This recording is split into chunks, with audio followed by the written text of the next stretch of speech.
gi twak maro king makawuono waloso kutende kod chenro mar ndiko jolut ombulu manyien mabende IEBC chaka yango duche makawuono men chien tarik 29 chenro mabende gibiro bedo ka dhigodo nyime e kind thuolo mar dwechiel mabiro. Asema ne moko kuom ote misebedo kioro nyakorom gajwang kotendre kod thor wach mabende wantiere godo. Ntiere Steve Wuod Bondo iwacho ni yawa jo Ramogi ukelo wach maber.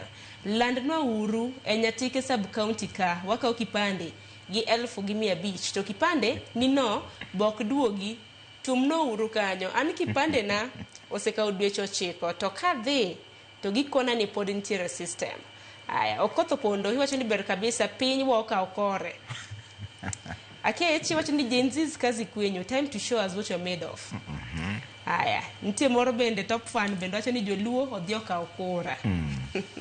Amfred Odira iwacho ni kanye e ward koso Huduma Center wadhi bedo kwa nunu kama undikorwe kaka jolut ombulu. Bende ntiere jal machielo mabende penjo ni what na register wapi. Aparo ni kanye mwachak godo bon wapar ne gi kama nego bende ni gindikore kaka jolut ombulu manyien. IEBC no gazette mo ogolo kuonde indkruoke. For example, kidhi Homabay town constituency